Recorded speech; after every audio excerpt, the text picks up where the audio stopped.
Hello, my name is Jennifer. Welcome to Stories from the Earth. This is episode 18. I'm here with my co-host Ellen. Hello. And today we are talking to our friend Jordan Hughes. Jordan is a licensed massage therapist, artist, intuitive tarot reader, and we're also going to talk in depth about self-care. And so we are really excited to have you. So thank you for coming on, Jordan. Thanks for having me. Yeah.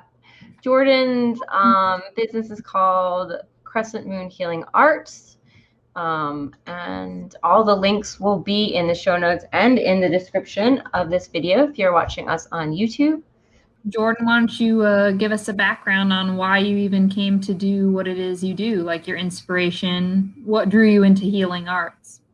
Yeah, well, I've kind of always been interested since I was a kid. When I was in middle school, I would make kind of bath experiences for my friends.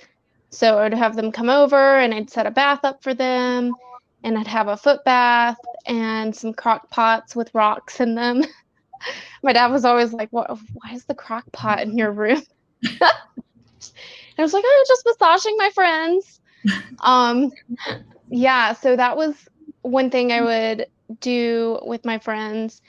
And two, I think part of it, like part of the way that I got drawn into the healing arts was through, I would say childhood trauma has a lot to do with it. When I was younger, we were in a Church of God, so it was like really evangelical.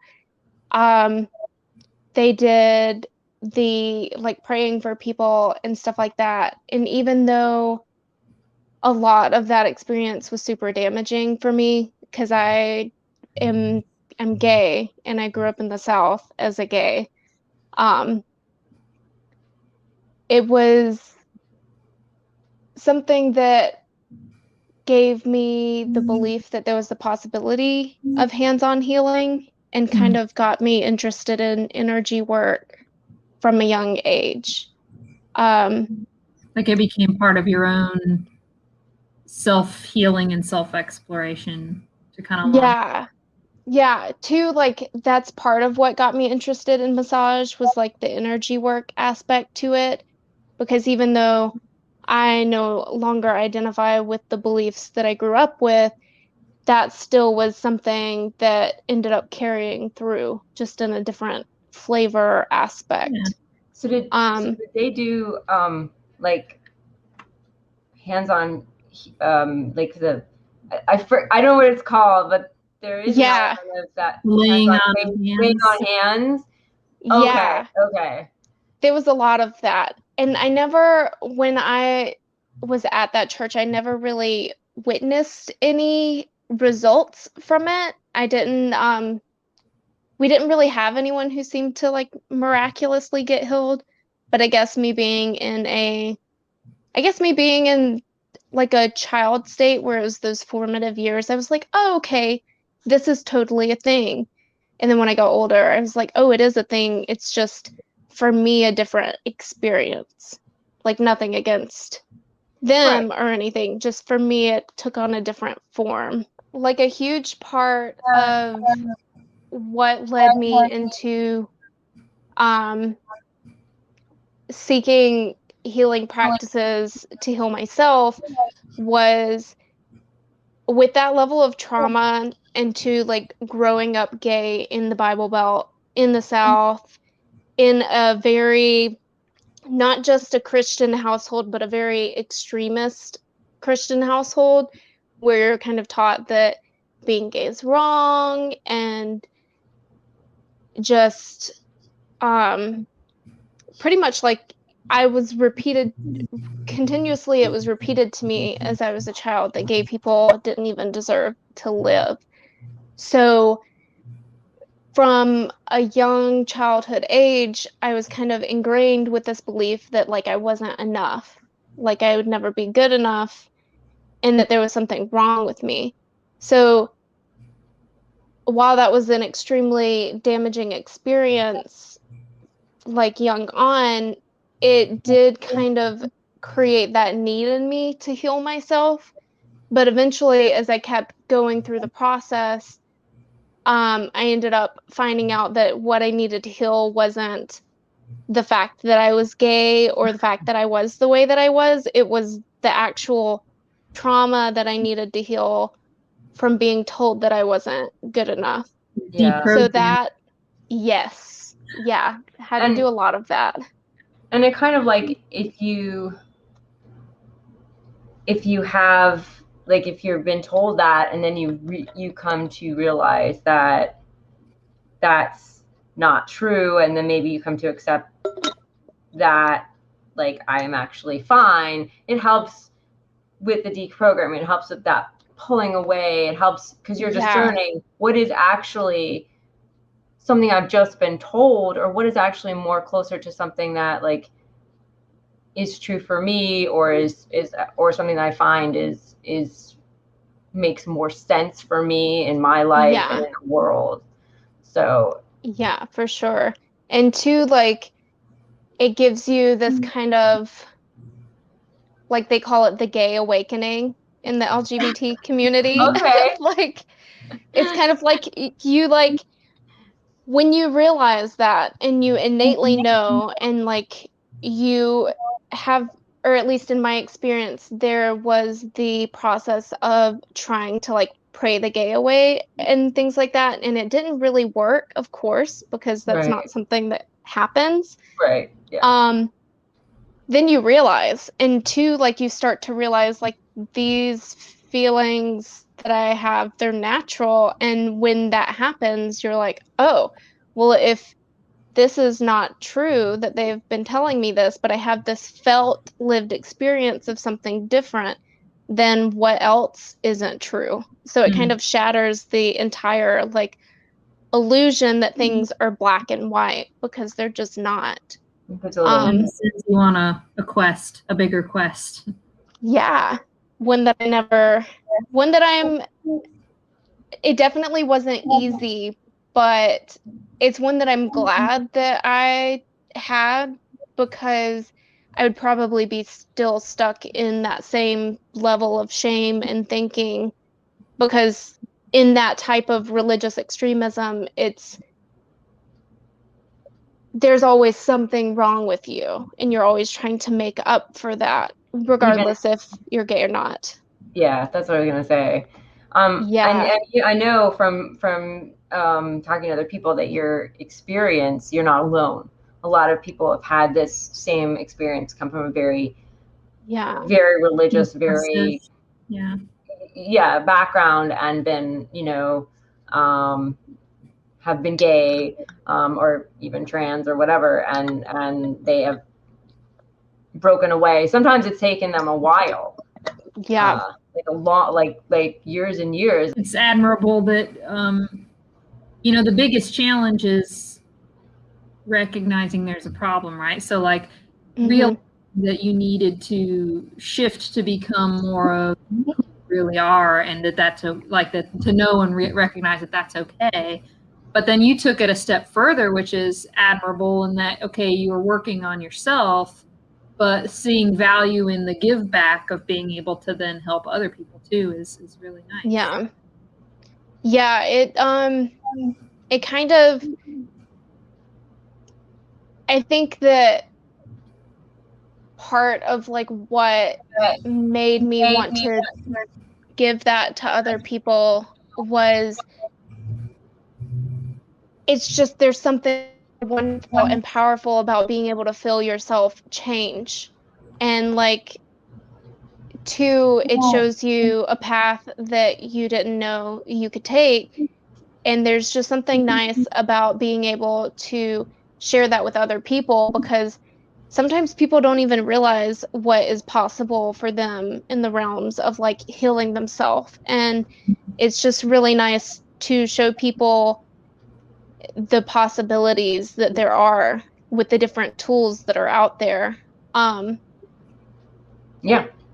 think therapy definitely helped a lot with me deprogramming. Yeah. In those kinds of environments too, like be it, you know, psychological therapy, but even like massage and bodywork, acupuncture, chiropractic, those more sort of intimate settings. And I say intimate as opposed to like the sterility of like a doctor's office, you know, it gives people a bit more of a safe space to maybe let some guards come down that they might not have even realized they had when they walked in, but then they relax into it. And it's like, sometimes the floodgates can open, and Yeah. sometimes it even catches people by surprise, but then it's like they process it and it's like, wow, yeah, I feel better now. Didn't know I had all that in me. Well, too, like the thing that really got me interested in massage was the first time I received a massage, I was stunned. Not only like I was really surprised about how instantly better my muscles felt. Like I had a lot of injuries that doctors had seen me for, and I even had like traditional therapies for the injuries. They didn't touch the pain at all, and a massage therapist was like, "Oh, it's actually here instead." And I got a massage and I didn't have the problem anymore. That, and then being able to actually, because with the childhood trauma that I experienced, I have what's called Cptsd. So it's complex post-traumatic stress disorder. Well, massage therapy, that first massage that I got, was able to put me in my body and make me feel safe in my body. And that was really nice to feel my nervous system be like, okay, everything's fine. Like, let's relax and take a deep breath. Kind of like grounding and being like, oh, here you are. Well, it gave you oh, my body. Well, it gave you like a safe. You felt safe.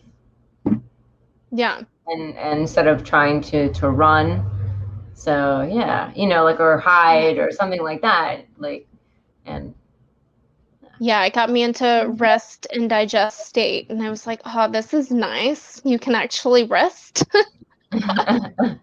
So yeah, that experience was so amazing. I was like, I want to do this for other people. Like, I want to be able to give someone a massage and help their muscles feel better. And like, people in a lot of ways don't even realize that a massage can do that. So it really, receiving that massage made me an advocate, and I was like, I definitely want to be able to do this for people in their lives, because I feel like it's such a valuable tool to be able to help someone's muscles and their nervous system relax at the same time. And I think a lot of people don't realize it, but with massage, you know, it's not just the physical that you're like getting release from, you know, like you hold emotions in your muscles and in your body. And I think people don't even realize it because we put very little emphasis on the body. Yeah. In our culture. And so that's where I found value for me in massages. You know, I have some physical things going on, but mostly it's emotional stuff manifesting on physical level. So, you know, that's been very, very helpful. It kind of helps to show in a very grounded, direct way how much everything's connected, you know? Yeah, it definitely is surprising. Like, I still have clients, like, we just aren't taught that as a culture, and the clients are always surprised when that happens. Like, if something comes up, they're like, oh, I got really anxious, or I had a feeling of like sadness. And it's like, yeah, that can actually happen, because when you feel an emotion, your muscles, they move and they kind of hold it because they're expecting an action to come from that feeling. Granted, in society in our day and age, there's not actions that come from the feelings. So then the muscles hold on to the feelings and the actions, and they kind of get stuck in that. especially if it's a feeling and an action that's continuously like repeated. Mm-hmm. So yeah. I mean, we're taught that our feelings are BS, that they don't mean anything, but they do. They do. In fact, they're even, I don't know if they're more important, but they are at least as equally important as our thoughts. And a lot of times you'll have the feeling before the thought. You'll feel a certain way. And so you just really can't discount them. And I think some illness comes from that, just holding all that in, like you said. It's just, you gotta let it out. Yeah, that is for sure. And two, in massage school, it was just so surprising. Part of massage school was getting massages almost every day from our classmates. And it was very interesting seeing the stuff that would come up for people in class, because in massage school, since we're all massage therapists, there's a little bit more space to talk about what comes up emotionally. Because in a massage practice setting, you have to be really careful to make sure that the client, because there is a power differential when you're a massage therapist and someone is a client. Sometimes the client can look up to you, and you have to be really careful about making sure that you're not therapizing them or like giving them therapy. Right. Legality concerns. Yeah. Well, legality, and also there's just some stuff that I cannot deep dive in with people because they don't have the skills or tools. And so with massage school, it was really interesting because since we were all on the same level of like knowing about the power differential and stuff, we were able to talk about the stuff that was coming up. So it was interesting to see how it was affecting people. It was really interesting. It would be crazy because I noticed when people would work on my neck, I would have anxiety a lot of the times, and it turned out it was kind of connecting to a car wreck that I'd had, and that same anxiety would come up anytime someone would try to work in that area where there was tightness. Your body had held on to that trauma. Yeah.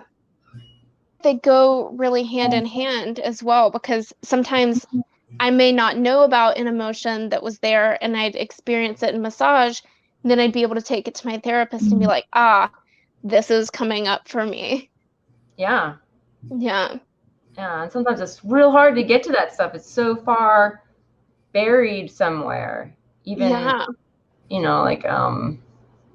it's just like uncovering the layers and stuff like that. And that, I think your body just holds on to stuff. At least mine does. Yeah. So I'm like, everyone's don't does. Don't do that. Let it go. Let it go. Everyone's does. Don't need that. We don't need it. And there it comes. There it comes.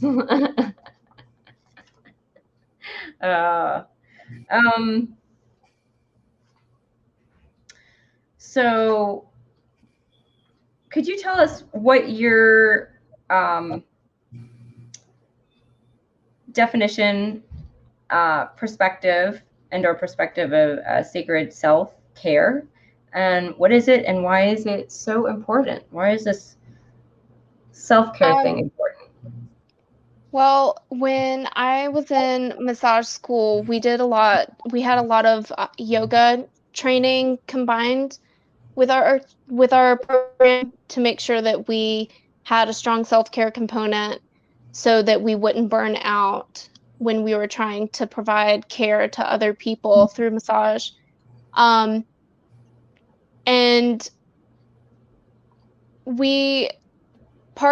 it was yoga on a level that I'd never really done before, because I'd always done some YouTube videos on yoga. I would find like a hatha yoga to do or something like that, and then just Google it. This was a little bit more in depth. They took us through the energy anatomy and the chakra system. So it was more the esoteric parts of yoga. So through that, I kind of got to see how powerful it was to combine the energy work aspect with self-care. I got to experience kind of how, because a lot of people, when you talk about chakras and stuff, they'll be like, oh, that's some weird woo stuff. And it's like, well, it is, but it's also a really practical system to use in self-care, because you are directly using something as symbolism to access the different parts of the self. And then that's a powerful thing, because how else are you supposed to engage with that on a level that way? So through our program, I got to see how nice combining the energy work was, and I got to really get steeped in self-care. There's been a lot of, like, self-care is becoming popular now because people are actually realizing that we need it as people. But because before it was like, stuff it down. We're hitting that sort of like cultural conundrum point whenever things start to get more popular. It's like, it's good because more people should know about it, but then you, like, we're in that gray area where it's like some stuff starts to muddy the waters almost, because it's like something's tricky, and then suddenly self-care means to somebody like you eat that piece of chocolate cake. And it's not that that can't be a legitimate form of self-care for some people. Like, it can't only be that either. Like, sometimes people lose sight of like the bigger picture, but I feel like what you're speaking about is a little bit more of how the bigger picture, because you're talking about how all these different systems interrelate, I guess. Knowing all the different levels.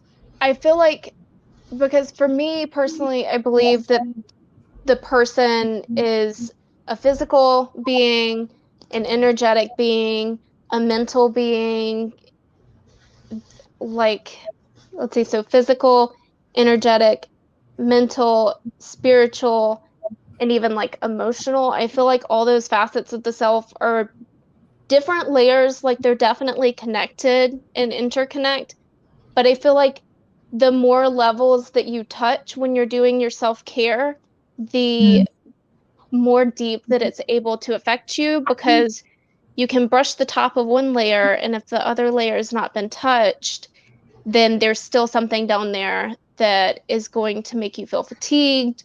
And sometimes different situations call for different, like, kind of like massage therapy and therapy. Like, they're different parts of the self that are being affected there, but they're very much both important. So with my undergoing my massage school program, I noticed I would do some things that were self-care, and for most people, they would help them feel better, but with Cptsd, it takes a little bit more for me to actually like bring myself into a state of calm and self-care. So I would be doing these things, and I would notice that after I do it, I'd be like, wow, I was just stressed out the whole time. I didn't enjoy it, and I feel exhausted instead of recharged, which self-care is supposed to make you feel like you've been recharged or that your cup has been filled. So I'm sorry. I don't mean to. I'm just gonna. So I totally understand that, because when I was working on, I have irritable bowel syndrome, IBS, and when I was first, I had like a crisis point where like I literally had to get, I went to live with my parents in Texas for like 5 months, and I got pulled out of my life, and I really was not functioning. And and I, along the path back to sort of functioning human, I started doing, I started developing my own self-care like routine, and but when I first started, nothing made me feel good. Like, I knew that like running was good for me, so I went and ran like twice a day, but I remember my brother's like, running, you feel good afterwards? I'm like, no, I feel worse. I feel terrible. But I kept doing it. You know, it was just so that I was so sick. Yeah. That, like, it took a while for some of these things, like for the yoga, for the sauna, going to the sauna, for the swimming, for the, you know, the therapy, the body work, all these things to come together and start. So sometimes it takes some time, and I can understand where you're coming from with that. And learning to develop patience, you know, with yourself. Be like, I'm not fast enough. It's okay. Yeah. And in its own time. Stay the course. Yeah.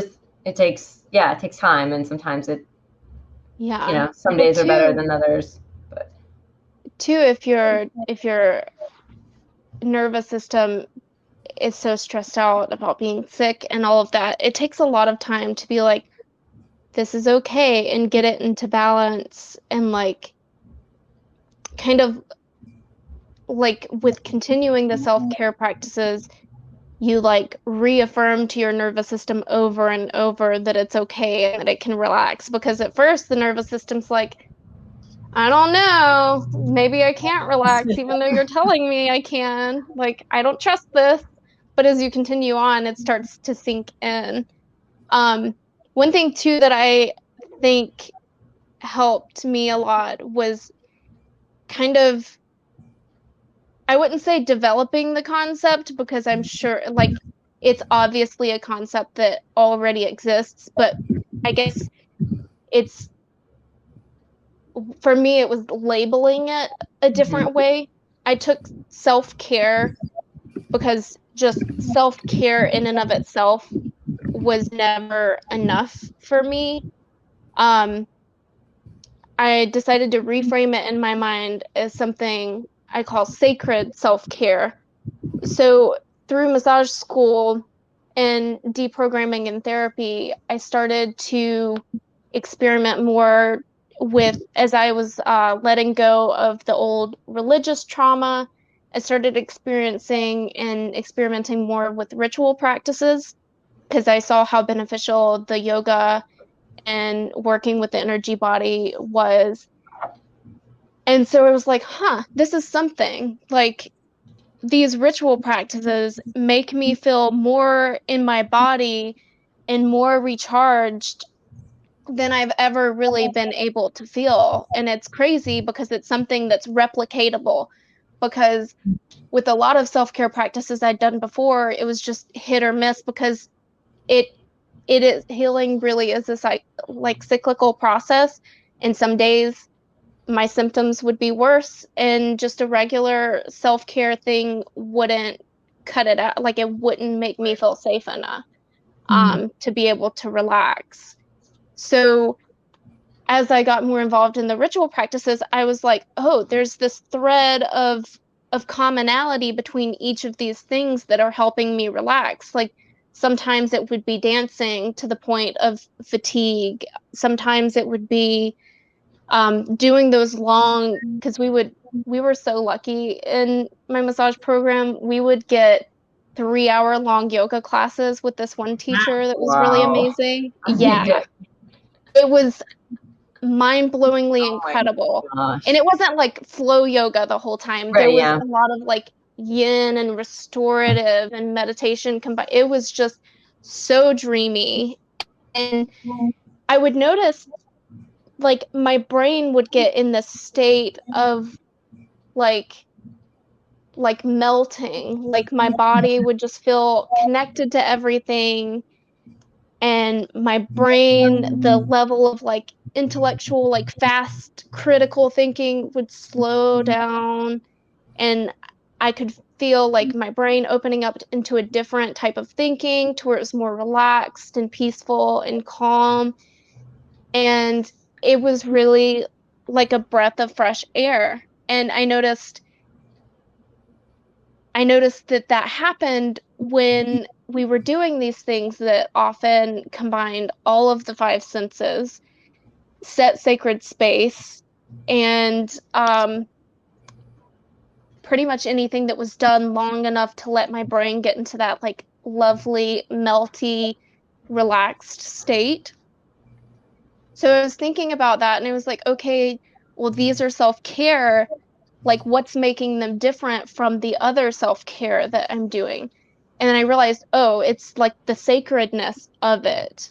That fine line between, people always talk about wanting to establish a good habit, but rituals infusing more meaning. So it's like taking it a step beyond, trying to get a good habit going. You know, sometimes people end up beating themselves up because they're like, oh, I didn't do that thing today. I told myself I was going to go for a run and I didn't, etc. Yeah. Actually spiral into a negative a negative kind of berating yourself. Whereas I think it's like making it more of a ritual experience, whatever the things are that you're including in your self-care, is gonna set it apart in a way, and make and start to feel like something like the dear friend you haven't seen in a while, and you can't can't wait to do it, you know.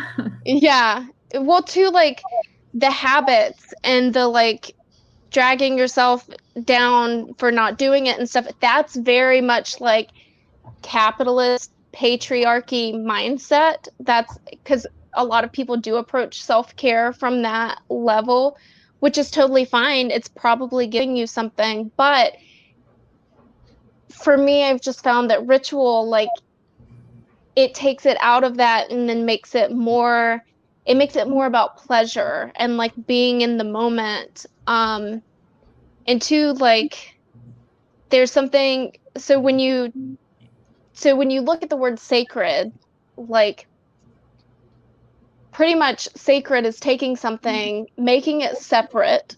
So when you make something separate, you're like making it for yourself. It makes something, instead of being a regular mundane experience, it brings it to being holy. Holy can be a triggering word for some people, but not holy in the biblical, like take all the shame away from yourself and like be sad about your sins kind of way, but in a special, I keep wanting to say sacred, but that's what I'm trying to define. It's like a special, almost in being in awe kind of experience. And when you're in awe, like when you're looking at a sunset or a mountaintop, you're not trying to like be good enough to enjoy that. You just are in the moment looking at it in awe because it's sacred. And to me, like, our bodies are like that. Our beings are like that, because think of all the stuff that has happened for you to even get here to begin with. Like, you deserve to revere yourself in that certain kind of way, because like, we've been around for a long time, and if you're still here, like, that's pretty awesome. Been the background, it seems, to inspiring your latest endeavor. And I will say, I think it's timely too that you kind of concocted this idea in the middle of the pandemic. But you're doing your ritual bath kits that people can purchase, but they're like highly curated. Can you tell us inspired? I mean, I guess you sort of have been leading up to explaining what inspired it. What they are exactly and why you feel they're helpful for people and so forth? Yeah. Well, for me, the bath kits really are they're about making your bath practice sacred, and kind of adding a ritual component to it, because I really feel like combining all of the five senses really helps kind of sinks you into the present moment, first of all.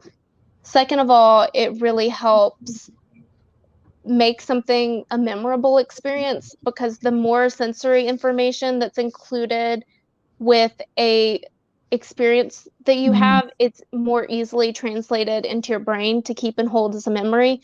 So it's kind of like, because often with trauma, there's a lot of like sensory things that are connected to your memories. Well, with this, it's kind of the same, except it's in a good way. I don't know. Yeah, it's like redirecting the sensory experience to start associating it to something positive. And can I say, I thought your bath kits looked like cool just because of the aesthetic, and you have a really a good knack for that. And I think, you know, a lot of people are going to associate baths to being a relaxing and, you know, feel good body thing. But I didn't even realize initially that you were taking that extra step to make sure that each thing that was included because of the sensory experience. And that just takes it to a whole other level of intention. Awesome. Yeah, I really feel like, to me, if an experience doesn't touch on the five senses, like, do anything you can for self-care, but really letting the five senses be engaged in that really helps make it a beautiful experience. So these kits happen once a month. Okay. They're always released on the new moon, and the intention behind them is to be used on the full moon of the month. Each of the kits are curated to, I guess I would say, like, heal on a specific energetic aspect of the self. So the previous ones that we've had, I had the one right before winter happened was about grounding down and getting connected to nature and finding restoration in that. So it was about kind of being able to get that relaxing rechargedness from the earth while winter was happening. The one that I did after that was related to kind of being able to sink down in your truth and speak your truth and know what your truth is. And then I did one that was based off of the High Priestess card in the tarot. So that one was pretty much about getting connected to your intuition and learning to trust your intuition and listen to it. That one has probably been my favorite so far because it was really pretty. Like, the tea was even purple. This month, for the March full moon, is going to be a cord cutting box. So that's about letting go of old energetic attachments to people or ideas or things so that you can bring new things in. Each of the boxes have a complete ritual instruction sheet. So it lets you know how to set that sacred space up. It lets you know how to get your bath set up, and it makes it an easy step-by-step process.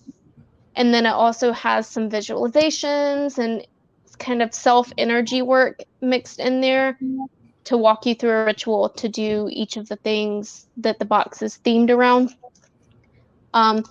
So yeah, you usually get like a ritual instruction sheet. Two, there's always music included, because part of a ritual that feels good is getting into a light trance state, because when you do that, your brain kind of opens up. You're able to incorporate things a little bit more easily, whereas if you're in just your regular mind state, it's more of you think more critically about things and you're more likely to judge yourself or not enjoy the experience. Whereas if you're in a gentle light trance state, you have that, it's kind of a state that you get into after meditation, where you have that sense of well-being and connectedness with everything. So there's some music that's always connected to that has the ability to help you get into that state of mind to make the experience more enjoyable. Do you get music, or how does that, is it just like a link? How does this? It's a link. I make a little playlist. Okay. Custom playlist for the experience. Yeah. Okay, cool. Yeah. I'm like, you better listen to this music. People don't have to, but I'm like, please. CD? Wait, a tape? A cassette tape? An 8. People Okay. would be like, I don't know, I can't find one. Yeah, and then I always include a correspondence card and a chakra info card. So the correspondence card, each of the ingredients in the kit is set up to be energetically and magically corresponded with the theme of the month. So I go through and I look at the correspondences of the herbs, the planetary correspondences, and I also choose herbs based on their visual appeal too, because I want it to touch on the visual, the smell, the taste, everything. So yeah, you get that information with it. It's so nice for people to get a chance to hear this full explanation too, because it's like, it goes to show that you're not just throwing a bunch of stuff in a box like here. It's like, no, every single piece has a point and a purpose that's well thought out. That's awesome. Yeah, I have a Capricorn stellium in my chart, so it's a very Capricorn experience. But like, I have a Cancer moon too, so you're gonna feel nourished. It's just gonna be a structured feeling of nourishment. Then you always get a crystal in the box. This time around, it's a selenite wand. Selenite, yeah. It's my favorite. Plus, these are so good at like getting the knots out of the back of the neck. I'm always I have a heart. A heart that's selenite. I just love how like glowy it is. Like, it's just, I'm always like, oh. Yeah, and it's cold. I love how cold it is. And then you always get a bath mix. This time around, is the stone in there as kind of like a mostly for the touch sense, like the feel of it? Yeah, the stone is both visual. Yeah, it's both visual and for the feeling. This time around, it's definitely for the feeling, and also in this kit in particular, it's about. So I think when this is released, this kit won't be around anymore, because I think this is until the 22nd. But this kit in particular, the selenite wand, is used to help like clear the energetic attachments too. So it also has like the esoteric purpose as well. Selenite is like, it's protecting because it doesn't, I was getting mixed up with the black tourmaline, but it doesn't, like, stuff doesn't stick to it or something. Like, yeah, it's very. It just doesn't. It's just. It's very shiny. Like physically, but energetically too. Oh yeah, like the bad stuff can bounce off of it. Yeah, it just feels like it creates light. Yeah. Right. Yeah. Because it's so beautiful. In the future, are you gonna because I know other boxes do this, they offer elements from past boxes. So if you missed it, just, I don't know if you were ever thinking about this, like putting some of that stuff sort of up so people could just sort of buy either the whole past box or like different pieces that they're like, oh, I really wanted that and I missed it. Yeah, not at this moment. I may in the future, but at this moment, I'm really focused on having it be a really specific, almost like surprise. Kind of like a like a surprise, and also like a very limited experience too, because it's I feel like these boxes are like fleeting. No, I don't know how to explain it. Yeah, they're very limited edition for a specific time and correlated to like with the moon's energy and all of that. Very woo. This is the thing. Is there chamomile? I wish I could smell it.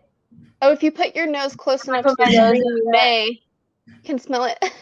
It's got frankincense in it this time around. Are those the little blobbies in there, or is it? Yeah.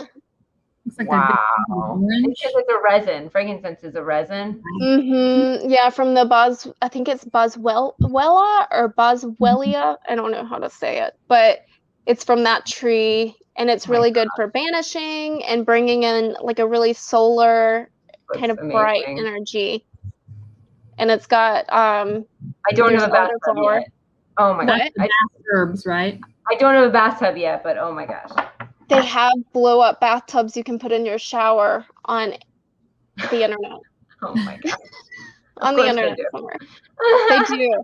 Some people use them. I could never live anywhere without a bathtub. It's the best place for me to relax.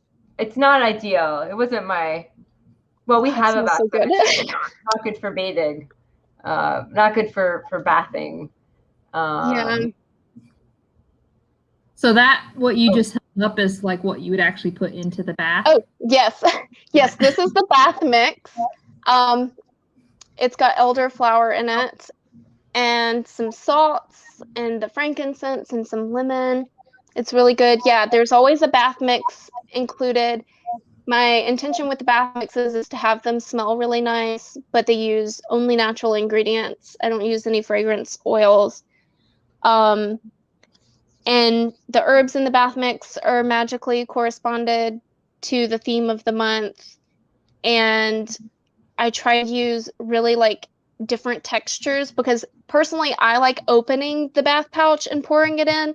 A lot of people don't like doing it that way because the cleanup can be a pain after, but I love having things to feel like texturally while I'm in the bathtub.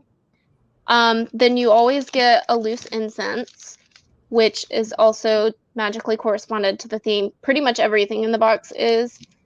So yeah, there's that. It really helps bring the specific energy into the space that you need, and it connects with the smell. And smell is known to be able to trigger memories and feelings. So it's really good to have that in there. Then there's always a tea. Oh, go ahead. Is there instructions on how to burn that? Yes.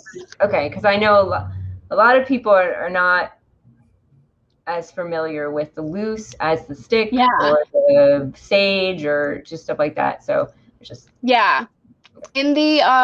in the ritual instruction sheet, it lets people know how to burn it if they want to, or to use it as a steam, because some people with asthma cannot burn things, or if they live in apartments where burning is not allowed, or dorms. Yes. Yeah. Yes. Yeah. So I have instructions for both the steaming and the burning, so you can do whichever works. Then there's always a tea. I was just going to say, no one I knew set off the fire alarm accidentally with sage in a dorm. I still do that sometimes. And my roommates are like, what's on fire? I'm like, just me, it's fine. As long as it's not 5 a.m. I've learned my lesson about that. Like, maybe not when people are sleeping. Yeah. Never know when that fire alarm's going to go off. Then there's tea so that you can taste it. It's usually herbal teas to relax, and they often have herbal components for relaxing. So yeah, there's a flavor component, and like, who doesn't want a cozy cup of tea? Sometimes I ice it though, because hot tea can be too much when you're in a warm bath. It just depends on the tea. Then you always get, I make infused ritual oils. These are cold infused over a long period of time. I usually plan the boxes out 4 months in advance for all of them so that I can infuse, because I feel like cold infusing gets a better smell going on, and two, you can get really all the different aspects of the plant that way. So yeah, it depends on the theme of the box. This month it's going to be a hyssop. It's going to be hyssop lemon oil, because hyssop is known for being good at like clearing, banishing, protection, and stuff like that. And then my favorite, black candles. I mean, there's not black candles in every box, just this box. But they're so cute. They match is there everything. candles in every box, and you just change There is, yeah. Okay. yeah, so they get the candle component, which is really good to create that, like, because you can, of course, have a relaxing bath with regular lights on, but I feel like having that flickering flame going on in the bath it creates just this really cozy environment. Plus, too, it brings like that element of like fire into everything, which for me is like symbolically like relighting your fire. So Yeah, it's kind of charging it all up. yeah, yeah, and it's cute. Candles are just so cute. So yeah, they are a labor of love for sure. I put so much thought and effort and creativity into them, and I love it because I want the whole goal with these bath boxes is I want people to know how to create sacred space in their own bathtub, and I want them to be able to have just a beautifully curated experience without having to put in all that work of, because like it can be hard for people who are just getting into ritual practices to actually like know what to do, because it's very overwhelming, the amount of information that's available. And two, like sometimes you can have rituals that incorporate like deities and stuff like that, and sometimes when you're first coming into something like that, you don't want a religious aspect to it. You want it to be more of just a personal practice. So I make sure that my kids don't have any religious aspect connected to them. It's more just purely For the self. what? For yeah, the self. for the self. Yep. Yeah. Yeah, I'm just purely like, for the self. people who, they're busy with maybe multiple jobs and kids or juggling school or, just so much. And they're going to be like, yeah, oh, I wish I could do that. But they're not going to ever set aside the time. And so if you're just like, here it all is, then it's like, more likely. Because it can take a lot of time to prepare and think about a ritual, and to like looking up energetic correspondences can be something that's lengthy, and time into like sourcing all the ingredients and stuff. It can be a pain to put that much level of work into a bath. And that's exactly like, that's part of what got me involved in the bath boxes is I would make these kits I would make baths for myself. And then my friends would be like, oh, I want that, but I just don't have the time. So I would make baths for my friends. And I even would make little kits for some of my friends to give them. But I noticed like I wanted to take it further, because those were just little things, and I wanted to make it an entire experience that someone could have without having to put much time or effort into it. Only the amount of time it takes to create that time for yourself, and that's it. Yeah, that's awesome. So so 2 questions. One is about sourcing, and just wondering, like, I know that, just a question about how are you sourcing your materials? And the second one is, would you think about this idea of maybe like doing some collaborations with some local folks in like the future? I know that I know myself, I know like a lot of people make some of these items, but just some, that was just an idea that, unless you want to keep it all, I mean, which is fine if you wanted to like sort of keep it all from stuff that you do, but I have thought about doing collaborations in the future. It definitely is probably something that I will do. My sourcing, I often get it from like the Frontier Co-op and all of that, kind of your standard natural herbal companies that have ethical sourcing processes, because that's really important to me as well. I don't want anything oversourced or anything like that. Plus, I don't want anything that children are having to source. Like with my crystals, I absolutely have made sure that I am working with providers that do not hire children, that make sure that their workers are being paid a fair wage, and that provide, because a lot of times there's issues with people who are doing the mining and the polishing of the crystals. There's a lot of lung issues. So I've made sure that the people I'm sourcing from are providing the protective equipment to their people as well, instead of just leaving them to be, because that was one thing that was very that was one thing that was very concerning for me with including crystals in my box. So I found a provider who purely source their things from Madagascar. So there's no chance of children being involved in that process, and they make sure of that. And one thing too I wanted to bring up is the part of your other question.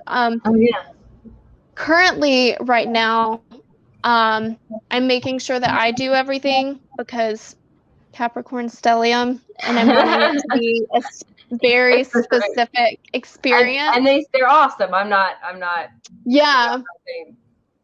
I do want to in the future make collaborations. I've been thinking, as these get bigger and more popular, then I'll be able to bring in more boxes and different types of boxes instead of just doing purely a full moon box. But yeah, in the future, because I have been looking at different people's product, and I'm like, oh, that looks so nice. That'd be nice to include in the box. Yeah, I know makes oils. Yeah. Yeah. Maybe in the future. Maybe. But yeah, another thing that I wanted to bring up about sacred self-care is, for me, the experience of self-care was like, before I decided to rethink it for myself, for me, self-care was like holding a plate under a thing of water. Like, eventually the plate's going to overflow, and pretty quickly, and it doesn't really hold on to much of the good stuff. Well, for me, when I decided to start making self-care something that is sacred for me, or the word of sacred self-care, to me, that's making my experience into a bowl. So if you take a bowl and you put a soup bowl and put it under the water, you're going to be able to hold more water in the bowl. Eventually it will start overflowing, but you still get to keep more of that water and nourishment for yourself. So for me, creating that strong container of sacred space that happens when you use all of your 5 senses and you let yourself get into that meditative state, creates that really strong container to be able to hold on to the nourishment that you're trying to create for yourself. So yeah, I love these. So I wanted to circle back to self-care briefly, because I know and step it back from the once a month ritual to possibly touch on the everyday, because I think that when people think about self-care and start looking into them, they're like, okay, how do I do it? Like I see all these elements, I see these things, I see people say self-care, and I'm like, what is dog barking? Sorry to interrupt you. Yeah, a little. It's okay. Sorry about that. No, sorry. If everyone hears a dog, we apologize. There's a dog. It's barking. Okay. What were you saying? Sorry. Oh, it's okay. So like, and the thing also is, it's like, how do I, what is it, like, everyone's different. So not only are we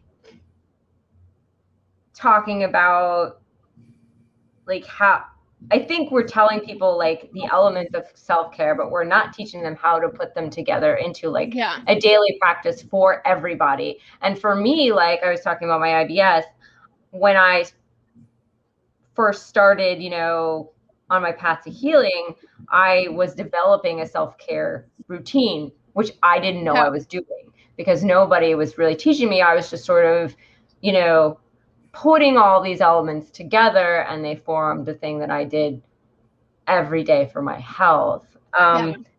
So my question is, do you have like a daily self-care like routine, and are you feel comfortable about telling us sort of what maybe you do, so that maybe some of that ideas are a little more concrete, and I can also go into what I do if someone wants like an example about, because everyone's different, so like maybe two different things. That was my question.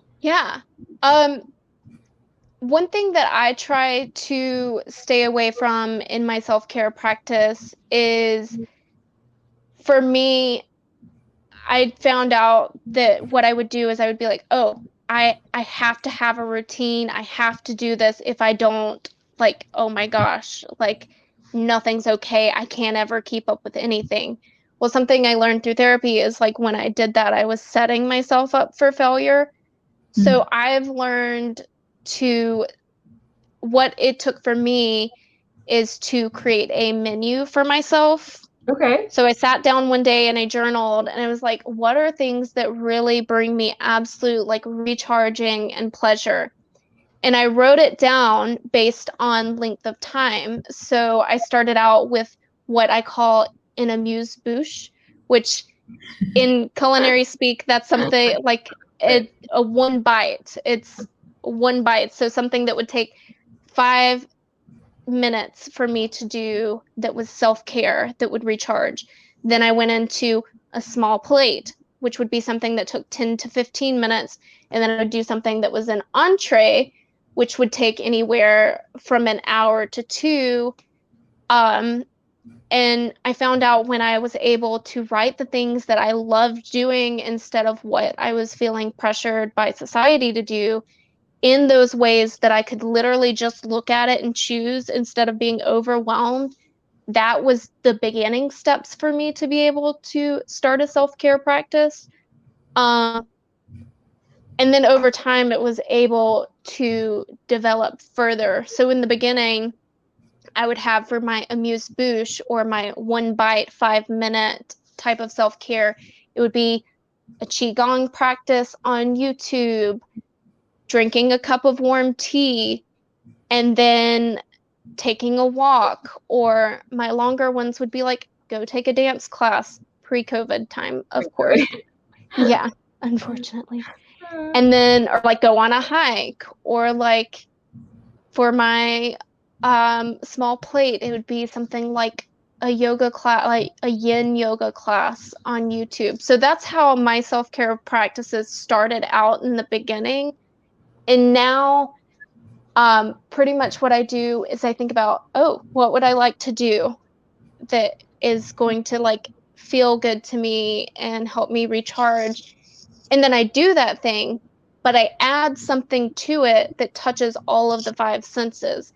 So if I have a cup of tea for myself now, if that's all I have time for, I will light a candle, put a crystal out that's beautiful, because that touches on the sight and smell, and the tea is taste. And then I'll have like a cozy blanket around me. And I found that really has elevated my self-care practices. Some of the longer, like more in-depth things that I do now, I will do the ritual baths. Like I'll do my own ritual baths, and that's really nice. Then something I do as well is a Yin Yoga class. But now, instead of just doing a Yin Yoga class that I found on YouTube, I will make sure that I set out a candle, some crystals, maybe like pull some tarot cards for me to have sort of a theme to focus on during the Yin Yoga class. And then that really like brings it full circle and gets me in the experience. Or if I'm taking a walk, I'll make sure that I'm looking at different plants and thinking about what they are instead of just being in my head the whole time. So it sounds like you sort of maybe do something different every day, just sort of like with whatever time frame you might have. Is that? Yes. Yeah, that's very much during times when I'm super anxious, or I have a lot of like anxiety and kind of some Cptsd symptoms coming up, I get into a more rigid schedule because it really helps me get back into my body. So then I may follow a routine that's more like get up, go on a walk, drink some water, eat some food, do a small yoga practice and some meditation. But then I like more flexibility in the days that I'm not having that much of intense anxiety. Because I feel like that makes it more fun for me because I feel like with routines, I get really bored. So it keeps it novel for me and enjoyable. Cool. Awesome. The menu that creates like the initial sort of flexibility framework, but still a framework. Yeah. And then after you got enough practice with that, you could kind of start to think of those little added touches that elevate the experience. And yeah. Because I used to just lay down and be like, oh my God, I don't know what I want to do to relax and freak out about it. I love that. I think that's relax. Great. Mine sort of like I kept adding things onto it, and it sort of developed. That's how mine happened, and my daily is more rigid because I need the structure. With my ADD, and maybe it's the Libra, I don't know, because I can be all over the place. So, and it makes me feel safe. And so even though, it can get boring, I stick to the same one. And I'm basically like, get up and I do, I have a little yoga routine, and I do acupressure with some essential oils. And I used to go, I've had to adjust it due to like jobs and other circumstances. So like I used to go running or now I'm just going to try to, usually now it's like a 30-minute walk because I get a lot of exercise at work. Exercise and physical activity is like really important for me. So, and then like, things like acupuncture is once a month, and things like therapy might be once a month. And then like I used to be able to go to the Y and go to the sauna. And that was sort of like an as needed. So nice. I can't do it. So like that's when things were like really, really crazy. And I get do a little swimming and get in the sauna, and it just like, the heat just gets in there and does all that work. And then also I saw someone for some body work massage, but and then I repeat. Usually I'll do yoga at night, acupressure at night, and so like mine just sort of repeats. So I feel like too, when you're able to keep a routine that is rigid, it actually helps you have a touch point, because you like wake up and you immediately are like, oh, I'm connecting with my body, and then it really does set you up for success to have a rigid routine if your brain is nice. If your brain is nice to you about it. My brain is overly chatty. So it's a struggle to like say, okay, we're paying attention to our body now. And it's just like a daily thing. So it helps me remember to do that, especially when there's like more going on in my life that I really like want to think about, or it's just distract me. And so I think that sort of led me to some of my illness. A part of my illness was that, where like I was not paying any attention to how I was feeling in my body at all. So so I have to learn really a lot how to do that. Like I just didn't know how to do it at all. This is something that of course, were not taught, and then I just never learned on my own. So that's I've had the challenge of just actually Ellen, yes, taking that initial step to even just say it's okay to, or not that I didn't ever think it was okay to do something for myself, but it is about creating the time and a little bit of giving yourself the permission, because I'm always such a doer, and I inevitably become a doer sort of for other people too. And like, that becomes not intentionally part of my identity, but it makes it harder to kind of unravel a little bit and go back into my own space and be like, no, it's okay to just go take a little time to do something for yourself and then actually see it through, you know. And it's strange, because it's like, I'm sure I'm not the only one. There's probably plenty of people out there who they're just by nature like that. It's not that anybody is putting the demands on them and asking them to do. They just kind of do. And so you end up, you know, you're responsible for yourself in that sense, to be like, okay, you know, like the pandemic, honestly, to, you know, so glass half full side of the pandemic for me has been, it's more or less forced the time to step back and be like, oh, spent so much time just sitting outside doing nothing, i.e. not doing things that you could quantify as being like productive, and I'm checking this off on my list, like taking in the rest of life around me kind of thing. I found that has ended up being probably, in recent times, my biggest bit of self-care is just like, look at nature. What is nature doing? Nature's doing, but nature just kind of is. In time. Humans overthink and overcomplicate, and if we can calm that down, it opens for more things to kind of blossom from there. Well, too, I think that the doing, the like urge to do that you're talking about, I feel like that really comes from our society, because like we're taught if we're not productive that we don't matter, and so then we freak out if we aren't productive, because we think that makes us not matter. Right. So it's revolutionary to like not do anything.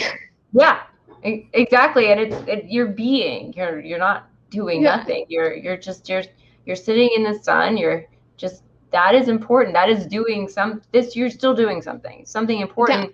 Just because you're not making money, or, you know, making money for someone else, or like, I don't know, contributing into something. I don't know, like somebody's idea, like you are giving to yourself. And I remember Ellen had posted online, she made the blanket fort in her living room, like we used to do as kids. Five senses right there.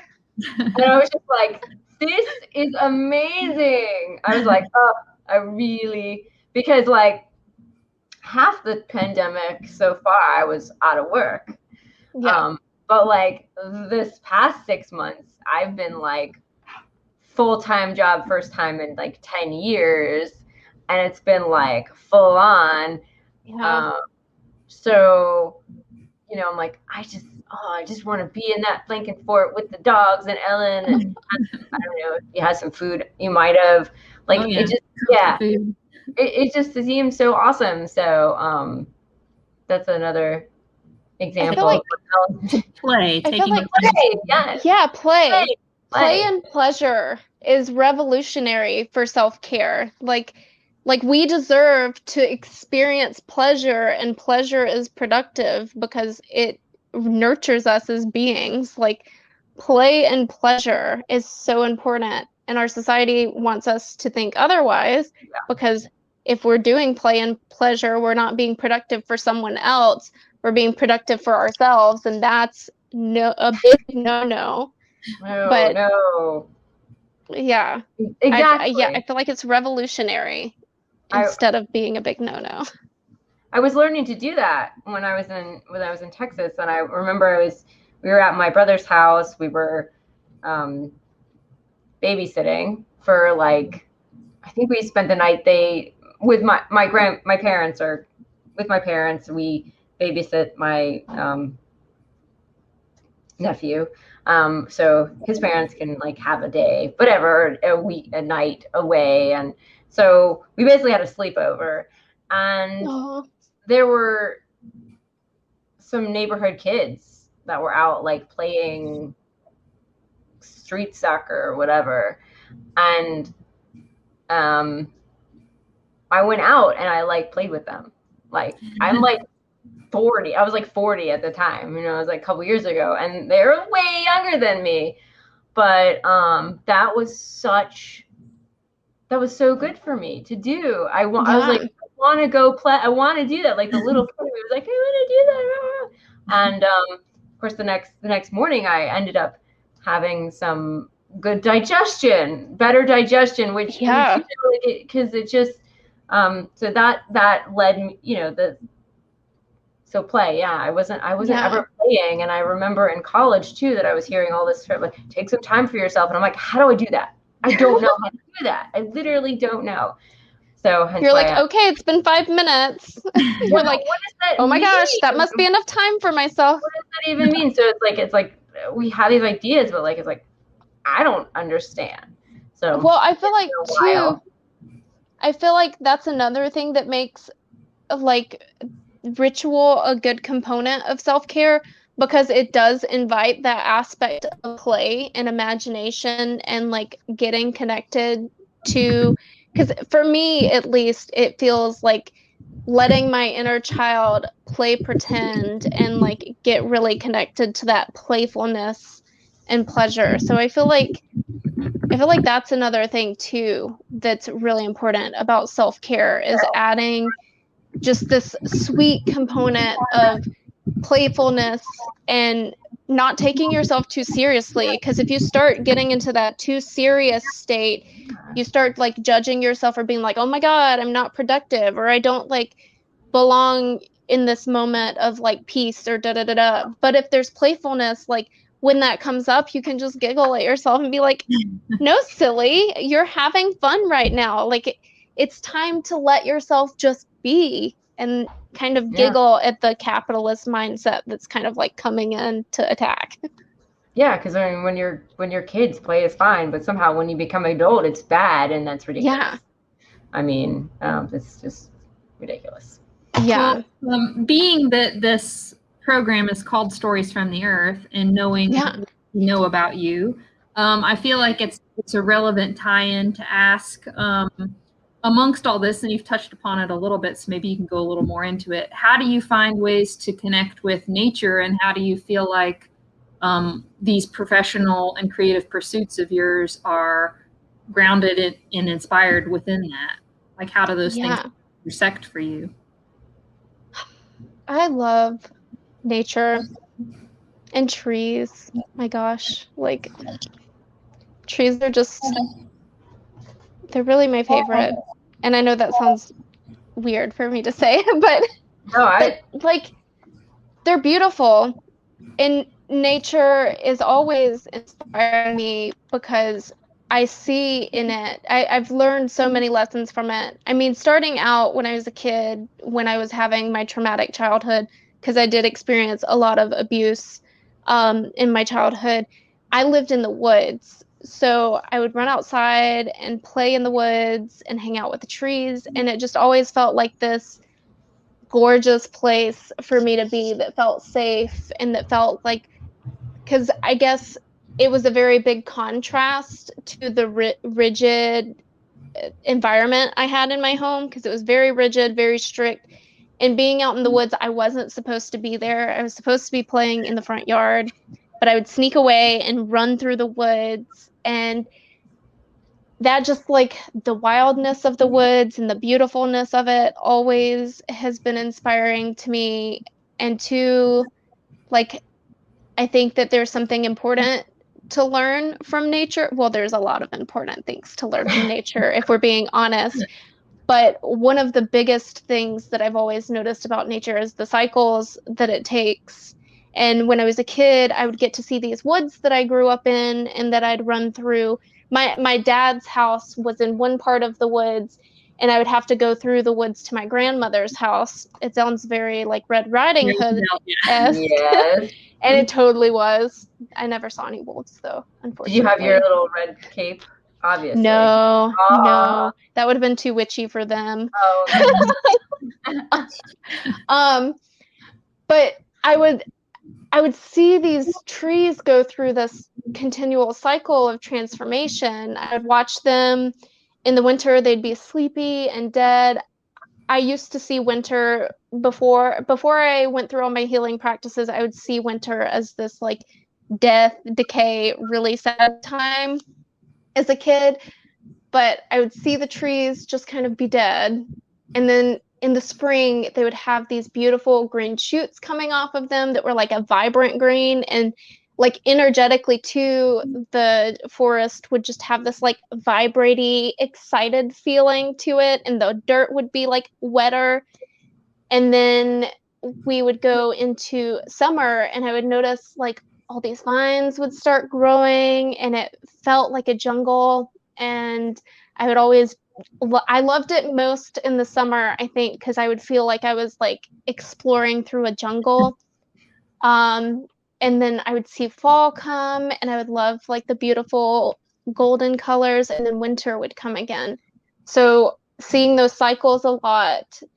As a kid, I would just see them as what they were, but as an adult, I've been able to be like, oh, like cycles are sacred in life, and it's more important to do things in a cyclical nature than a linear one, because in our society, a lot of things are like, oh, we've got to go from point A, point B, C, D, E, F continually until like, I mean, there's no until when it comes to our society. Right. It just keeps going. And kind of being able to realize as someone who has Cptsd that like that type, I mean, I think even people who don't have Cptsd, like that type of linear growth is just not realistic at all. Basically, maybe what for corporations is our culture and society sort of lacks the winter period. We don't have that down regenerative to spring back up. It's like go. We don't get the full, and people just can't. I mean, I know it in myself.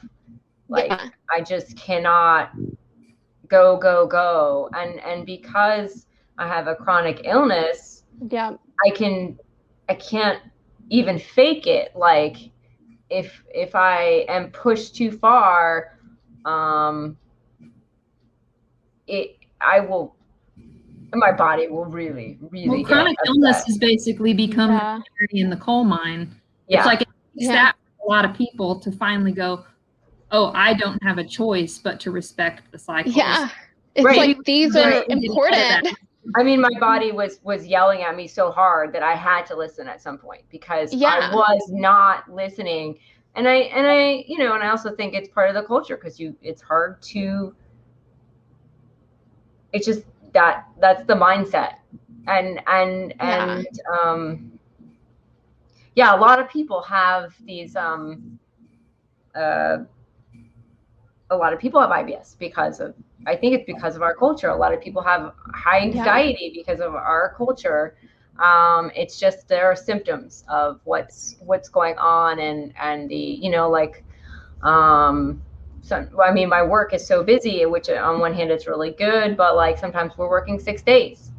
I mean, everyone's like, oh, we get more money. And I'm like, no, this is really difficult for me to do. I need 3 days off usually instead of the 2 I get. So it's just like we don't have these.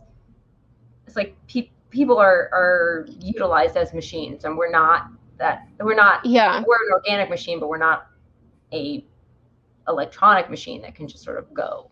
Yeah, it's not a culture. I don't feel like it's a culture that's created for humans. Like humans can't do it, and the people who can do it are often not being honest with themselves. So I feel like seeing the cycles that happen in nature early on, after it took a serious injury to my chest for me to realize that I can't keep going and going and going. And seeing nature cycles again as an adult, like reminded me like, oh, like, huh, if nature does this and nature gets everything that it needs to get done, then why can't I? Like I mean, if you look, there's human things that have been built everywhere, and yet nature ends up taking them down eventually. And nature doesn't do that by not resting. Nature rests when it needs to rest and then goes when it needs to go, and it just does it. Granted, it doesn't have a brain to complicate things, but right. But it can teach us a lot. Like even in the winter, the trees aren't dead. No. It took me a while to learn that. They actually in the winter create their sap to be a certain level so that it doesn't freeze. They go into like dormancy in a way that's exactly what they need. And that's so beautiful in and of itself.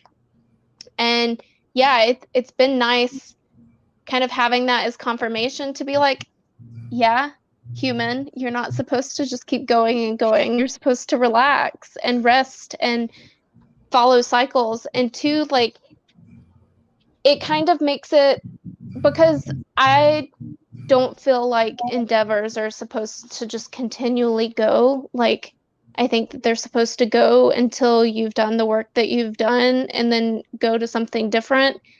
Especially like I have ADHD as well. So it's like, it's always fun to do something different, but it also gives me kind of something to go off of, because there are these cycles and different things, and things die and new things come up. And it's kind of taught me to just learn to flow with that versus being like, oh my God, this thing is ending and da da da da da. It's like, yes, I'm still upset about things when they end, but I allow myself space to be upset, but also know that like something different is coming up, because I mean, it's the way that nature is. Nice to have to, critical, I would even say, to remember that we're not separate from nature. Like that's the biggest. Yeah. It's like nature's like, remember. It's like, I am you. Yeah. Like, you are. You're like, I am you too. Too, like in my creative work, I guess nature shows up a lot in it, which at first I didn't really think much about, because I was like, oh, it's nature, it's gorgeous, da da da da da. Of course I want to like paint and draw about it. But like some people entirely don't paint nature, they paint people or something else like that. So then I realized I just am so inspired and connected to nature. Like I'm so inspired by it that it does show up in my work a lot. And two, even if we think that we're just like, when you think of a forest, you have all these like backstories that come up in your brain. Like there's been stories we've been told about forests, kind of like we were talking about Little Red Riding Hood earlier. Like that's just another connection. So I found out like when I was using these nature pieces in my work, it actually is connecting to something much bigger, because we have these stories about different parts and facets of nature that we've created as people that just go on and on and on. Like the woods, like what they symbolize, or like Kind what of trees symbolize. Tapping into some archetypes there. Yeah. Inadvertently, just by incorporating nature. Yeah. It just happens. Nature's throwing itself up on a canvas. I'm like, okay, it happens. I'm trying to show everybody. Oh, yeah, okay. Hopefully you're seeing that.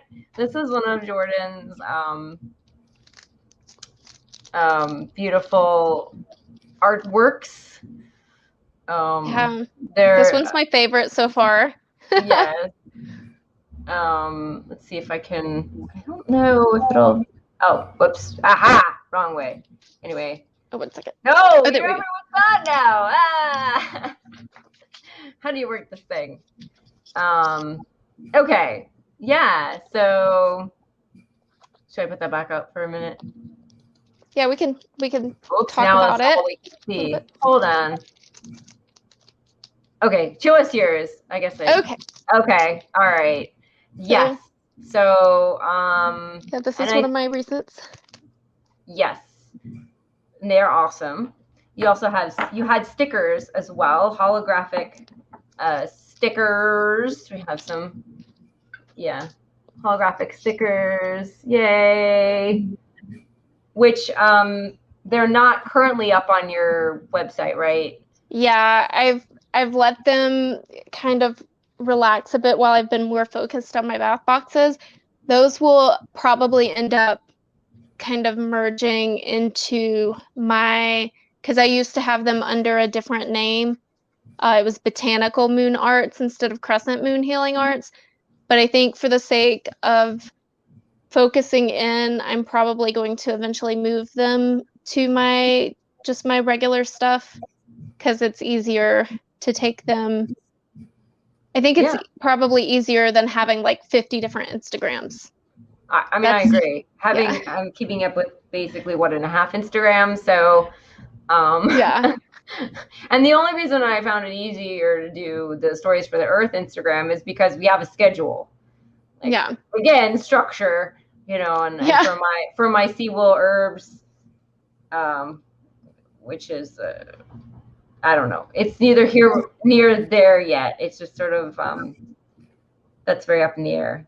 So so I'm still working on. I don't know. I need to work on that, but it's a lot to manage multiple things. It's like, okay, I have a lot going on. Like I forgot about that for a while. Yeah. I really love I really love using a lot of herbs in my art prints. Like there's this one that I did. I used mugwort. Oh my gosh. Because another of my favorites. I love it. I like it fresh, like just picking it from the ground and smelling it. Oh, it doesn't even smell that great. I mean, it doesn't smell as good dried. Right. Yeah. No, it doesn't. It doesn't. It smells very different. Nothing smells as good as the fresh. But yeah, I have been using snakes a lot in my work. I was having a lot of nightmares as I was deprogramming some of my religious beliefs about snakes. So I have come to love them and put them in my work a lot. Well, I love everything that you've posted on Facebook, and I can't wait for them to show back up in some form in your. Maybe find a way to like incorporate mini prints into your bath kits from the visual end of like, here's an image for you to meditate upon. Yeah, I may. I've been with this stuff with COVID, and I had to go live back at home and kind of re-experience a lot of the trauma that I experienced growing up from a different level. I've been having I've been having to work through that a lot. So my creativity as far as my bath boxes has been really up, but my artistic creativity has been kind of at a standstill while all of that is going on. Well, it'll just, I mean, sometimes you need a break. Sometimes new stuff, like you were talking about cycles, sometimes new stuff is going to happen. Yeah. So, plus the bath boxes, they do take up a lot of the creative energy. Yeah. Yeah. And they're awesome. So. I love them. They smell so good. Jordan, if you don't have anything else to add, I think we're just going to wrap up.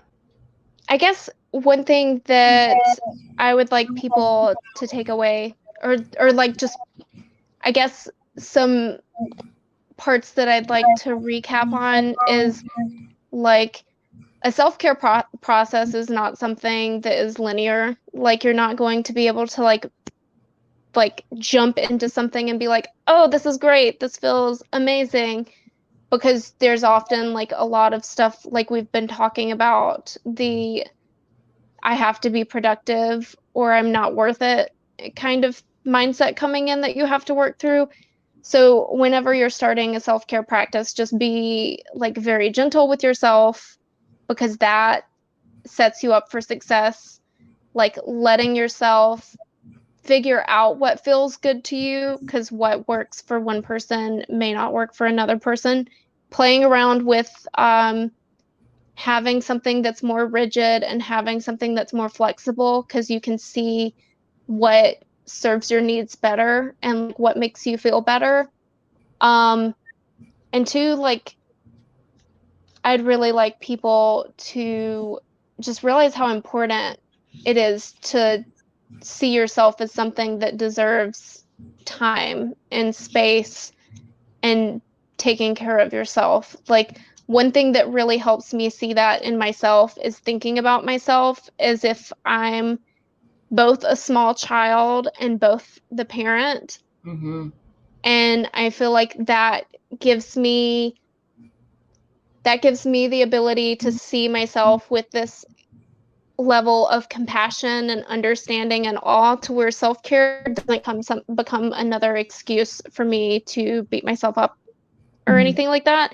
It instead becomes something that I'm nourishing myself with. And if I don't feel nourished by the same thing every day, the same way that I was before, I know that it's cyclical and it's a process. And healing is always like a spiral staircase instead of a linear journey. So just to be gentle with yourself and take time and kind of like follow the breadcrumbs of what is enjoyable and playful and pleasurable for you. And that is really what's the most important part of self-care. Yes, definitely. Awesome. Yeah. So I think we're gonna leave it there. Thank you so much, Jordan. Yes, thank you so much. Thanks.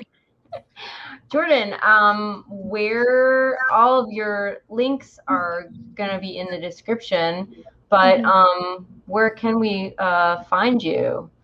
I think the thing I'm most active on is Instagram at this moment. And it's Crescent Moon Healing Arts AVL. Okay. So that's cool. Will they see it pop up, or do I need to spell it? No, they'll see it. Okay. I have it on the screen.